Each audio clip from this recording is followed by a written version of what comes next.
सभी को जय मसीह की। प्यारे भाई बहनों, आज का वचन है भजन संहिता 49 का पढ़ेंगे। धन पर भरोसा रखने की मूर्खता। हालेलुया। धन पर भरोसा हमें नहीं रखना है। दाऊद भजनकार क्या लिख रहे हैं, एक बार पढ़ेंगे। हे देश देश के सब लोगों या सुनो, हे संसार के सब निवासियों कान लगाओ। क्या ऊंच, क्या नीच, क्या धनी, क्या दरिद्र, कान लगाओ।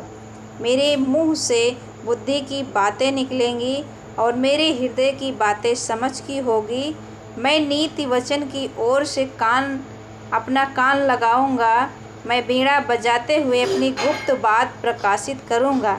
विपत्ति के दिनों में जब मैं अड़ंगा मारने वालों की बुराइयों से घिरूं, तब मैं क्यों डरूं।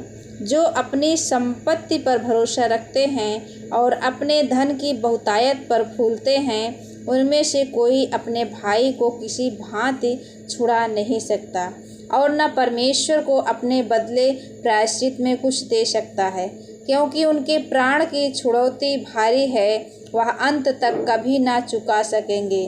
कोई ऐसा नहीं जो सदैव जीवित रहे और कब्र को ना देखे, क्योंकि देखने में तो आता है कि बुद्धिमान भी मरते हैं और मूर्ख और पशु सरीखे मनुष्य भी दोनों नष्ट होते हैं और अपनी संपत्ति दूसरों के लिए छोड़ जाते हैं।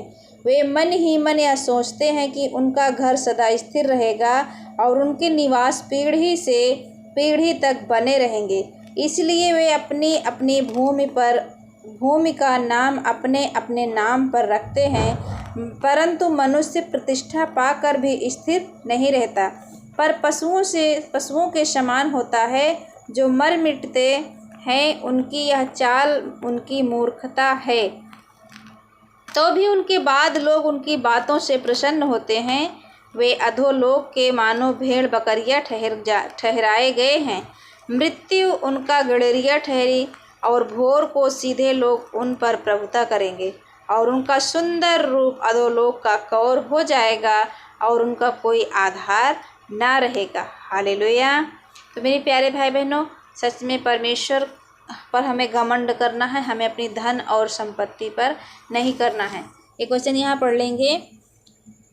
हे परमेश्वर, हमने तेरे मंदिर के भीतर तेरी करुणा पर ध्यान किया। यस, हे परमेश्वर, तेरे नाम के योग्य तेरी स्तुति पृथ्वी की छोर तक होती है। तेरा दाहिना हाथ धर्म से भरा है। तेरे न्याय के कामों के कारण सियोन पर्वत आनंद करे। आमीन। और यहूदा के नगर की पुत्रियां मगन हो। हालेलुया। तो आइए हम पढ़ते हैं, जो पढ़ रहे थे वचन उसमें चलते हैं। परमेश्वर इस वचन के द्वारा आप सबको आशीष दे। परंतु परमेश्वर मेरे प्राण को अधोलोक के वश से छुड़ा लेगा। हालेलुया। अधोलोक से आपके प्राण को छुड़ा लेगा, क्योंकि वही मुझे ग्रहण कर अपनाएगा। जब कोई धनी हो जाए और उसके घर का वैभव बढ़ जाए, तब तू भय ना खाना। यस, यदि आपका पड़ोसी धनी हो जाए तो आपको भय नहीं खाना है। आपका वैभव बढ़ जाए और भय नहीं खाना है, क्योंकि वह मर कर कुछ भी साथ न ले जाएगा, न उसका वैभव उसके साथ कब्र में जाएगा।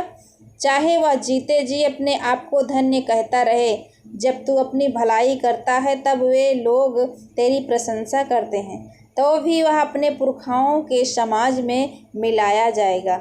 जो कभी उजियाला न देखे, मनुष्य चाहे प्रतिष्ठित भी हो, परंतु यदि वे समझ नहीं रखते तो वे पशुओं के समान हैं जो मर मिटते हैं। हालेलुया। सच्ची आराधना। सर्वशक्तिमान परमेश्वर यहोवा ने कहा है और उदयाचल से लेकर अस्ताचल तक पृथ्वी के लोगों को बुलाया है। सियोन से जो परम सुंदर है, परमेश्वर ने अपना तेज दिखाया है। हमारा परमेश्वर आएगा और चुपचाप ना रहेगा। आग उसके आगे आगे भस्म करती जाएंगी और उसके चारों ओर बड़ी आंधी चलेंगी। वह अपनी प्रजा का न्याय करने के लिए ऊपर के आकाश को और पृथ्वी को भी पुकारेगा। मेरे भक्तों को मेरे पास इकट्ठा करो, जिन्होंने बलिदान चढ़ाकर मुझसे वाचा बांधी है। स्वर्ग उसके धर्मी होने का प्रचार करेगा। हालेलुया। क्योंकि परमेश्वर तो आप ही न्यायी है। हे मेरी प्रजा सुन, मैं बोलता हूँ, और हे इस्राएल, मैं तेरे विषय साक्षी देता हूँ। परमेश्वर तेरा परमेश्वर मैं ही हूँ। मैं तुझ पर तेरे मेल बलियों के विषय में दोष नहीं लगाता। तेरे होम बलि तो नित्य मेरे लिए चढ़ाते हैं। मैं ना तो तेरे घर से बैल ना तेरे पशुशाला से बकरे लूँगा, क्योंकि वन के सारे जीव जंतु और हजारों पहाड़ों के जानवर मेरे ही हैं। पहाड़ों के सब पक्षियों को मैं जानता हूँ और मैदान पर सब चलने फिरने वाले जानवर मेरे ही हैं। यदि मैं भूखा होता तो तुझसे न कहता, क्योंकि जगत और जो कुछ उसमें है वह मेरा है। क्या मैं बैल का मांस खाऊं या बकरों का लहू पीऊं? परमेश्वर को धन्यवाद ही का बलिदान चढ़ा और परम प्रधान के लिए अपने मन्नतें पूरी कर और संकट के दिन मुझे पुकार। मैं तुझे छुड़ाऊंगा और तू मेरी महिमा करने पाएगा। आमीन। परंतु दुष्ट से परमेश्वर कहता है, तुझे मेरी विधियों का वर्णन करने से क्या काम? तू मेरी वाचा की चर्चा क्यों करता है? तू तो शिक्षा से बैर रख करता है और मेरे वचनों को तुच्छ जानता है।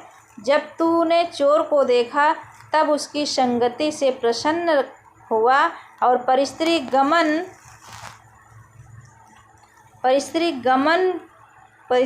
गमियों के साथ भागी हुआ। हालेलुया।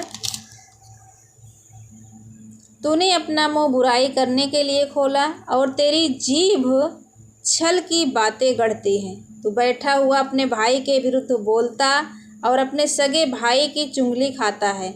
यह काम तूने किया और मैं चुप रहा, इसलिए तूने समझ लिया कि परमेश्वर बिल्कुल मेरे समान है। परंतु मैं तुझे समझाऊंगा और तेरी आँखों के सामने सब कुछ अलग अलग दिखाऊंगा। हे परमेश्वर के भूलने वालों, यह बात भली भांति समझ लो। कहीं ऐसा ना हो कि मैं तुम्हें फाड़ डालूं और कोई छुड़ाने वाला ना हो। धन्यवाद के बलिदान का चढ़ाने वाला मेरी महिमा करता है और जो अपना चरित्र उत्तम रखता है उसको मैं परमेश्वर का किया हुआ उद्धार दिखाऊंगा। आमीन। तो आगे 51 में लिखा है पाप क्षमा के लिए प्रार्थना। तो आप लोग आगे भी बाइबल पढ़ लीजिए, क्योंकि पाप क्षमा, यदि आप पाप ना चाहते हुए आपसे पाप हो जाता है, आपसे गुनाह हो जाता है, आपसे व्यभिचार हो जाता है, दूसरों को गाली दे देते हो, तो एक वचन हम इसमें पढ़ेंगे 51:10 में लिखा है, हे परमेश्वर मेरे अंदर शुद्ध मन उत्पन्न कर और मेरे भीतर स्थिर आत्मा नए सिरे से उत्पन्न कर। आमीन। आप परमेश्वर से प्रार्थना करिए। जब आप प्रार्थना में बैठते इस वचन को बोलिए, हे परमेश्वर मेरे अंदर शुद्ध मन उत्पन्न कर, क्योंकि मन के द्वारा ही हम पाप करते हैं। ये मन चंचल है। सबसे पहले आप अपने मन को कंट्रोल में करिए और परमेश्वर से कहिए, परमेश्वर मेरे अंदर शुद्ध मन दे, जो हम व्यभिचार में पड़ जाते हैं ना पड़े। परमेश्वर मेरे अंदर पवित्र मन दे और स्थिर आत्मा नए सिरे से आपके अंदर जब वो उत्पन्न करेगा तो आप ना तो चोरी करेंगे, ना तो नशे करेंगे, ना ही व्यभिचार करेंगे। परमेश्वर आपको बहुत आशीष देगा। हालेलुया। तो आप सब यदि वचन पर विश्वास है तो कमेंट में आमीन लिखें। वीडियो को शेयर जरूर करें ताकि दूसरों लोग भी परमेश्वर के वचन को जाने। तो परमेश्वर आप सबको इस वचन के द्वारा बहुत बहुत आशीष दे। आप सभी को जय मसीह की। God bless you all. जय ईश्वर।